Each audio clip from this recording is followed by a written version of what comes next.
Hello and welcome to our latest video broadcast. My name is Stuart Wilson. I'm the Corporate Marketing Director at More to Life, and joining me here today is Ben War, our Director of Operations and Change. Welcome, Ben. Great to have you back. It's been a couple of weeks or so since we last spoke, and I thought it'd be a good opportunity for us to talk about progress since that last conversation we had. Lots and lots has changed, although it's only been 2 or 3 weeks or so. An awful lot has changed in that time since we last spoke in terms of the operational side of the More to Life business, remote valuations, and how that's all progressing. So I'm sure advisors are really interested to know a bit more about that, and we'll delve into some of that detail. I thought we'd start by looking at SLAs, service level agreements. I think uppermost on lots of advisors' minds, they're starting to push applications into lenders like More to Life, and they're thinking on behalf of their clients, so what's going to happen to all of this pipeline of business. So can you give us some sense of where More to Life now is on the operational side from an SLA perspective? Sure. Hi, Stuart, and thanks for having me back to talk about this stuff and update brokers and more importantly, allow them to update their customers in terms of how we're currently performing. So the good news is that we've had more than 1,150 remote valuations back now, and from that we've been able to generate more than 600 offers since the lockdown period started. So there's a good number of offers out there. Generally, for all of our product lines, we are pretty much decisioning cases within 24 hours of the remote valuations coming back. The only exception to that will be flexible choice, where we only switched on really the remote valuation process at the tail end of last week. So there is a bit more of a delay with those cases. But realistically, I would expect in the next week or so, we'll be back to pretty much if you send an application into us pretty much within 24, 48 hours, as long as it's suitable for remote valuation, it's going to come back and we'll offer that there and then to your customer. So we're in a good space. That's great, and I guess just a few weeks ago, it's sometimes hard to remember just how quickly things have moved. But just a short few weeks ago, this industry really didn't have any clue about how it would progress with remote valuations. So there were lots of unknowns, I suppose, in this process, and More to Life is like other lenders that are starting to now deploy their own remote valuation processes, sort of feeling their way through that. Are there particular issues or things that have come out, little quirks of that system that advisors just maybe need to be cognizant of as they're talking to clients about their applications? Sure. Yeah. I mean, it's been, as you say, a really big learning curve for everyone here at More to Life, and indeed, I think at eServe, who have had the facility for a long time to do remote valuations, but had never been using equity release because of the desire, really, to make sure, obviously, we could get that important physical valuation and check the property's condition and so on. So it has changed significantly. You know, as I say, we've had over 1,000 of these things back now. We have that's covered and generated the equivalent in property valuations of more than £350 million.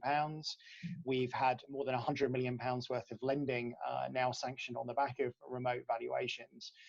So it's definitely been a journey. And as we've gone along, what's very clear is there has definitely been areas where we've needed to tweak the logic that eServe use, or the conditions that funders have wanted to try to get the right balance for them of risk and reward.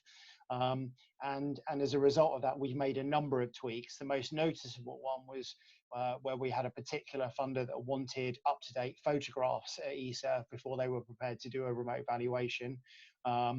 That was pointed out to us by a couple of brokers within a few hours, actually, of us providing feedback saying, unfortunately, we weren't going to be able to get a valuation.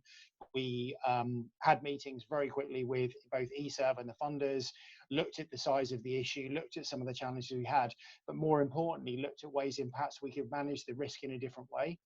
And as a result of that, within 24 hours, we'd managed to unwind that as a hard rule and manage that through the underwriting process, where they could access a much wider pool of up-to-date photographs. And the funder was happy with that from a risk perspective. And we were able to therefore push all of those applications through to offer And I think that's just one example of numerous tweaks that we're making to the remote valuation process. But I'm the first to admit, undoubtedly, as we do more and more of these things and we continue to work and get feedback from brokers and customers and eServe and funders, we will continue to evolve the process, because our aspiration and ambition is very much to get as many properties as possible through the remote process during this period, so that for brokers and customers, they can still get access to the funds that they may desperately need, without having to wait for a physical valuation, whenever that might be. And just while we're talking about the remote valuation process, I suppose one of the things, the unknown unknowns, was how long will this take? Will it elongate the process from getting from an application through to an offer? Never mind through to a completion through the new legal advice process that's in play now. But have we got some examples of? I'm not going to hold you to timings. I appreciate every application is different, but have we got some examples where these things have been actually moving just as quickly, and our valuations coming back as we would expect them to, or has been any difference in terms of remote valuations versus physical valuations? Yeah, well, very much. You're absolutely right, Stuart. This is very much a moment of truth where this brand new end-to-end process that we've created in the equity release mortgage marketplace is, it's where the rubber has to hit the road, if you like, if I don't mix my metaphors too much. And the good news is that the average delay for a property, or the average SLA, if you like, and elapsed time between our instructing eServe to do a remote valuation and that coming back into more to life at the moment on those sort of more than 1,000 cases is just 0.8 days.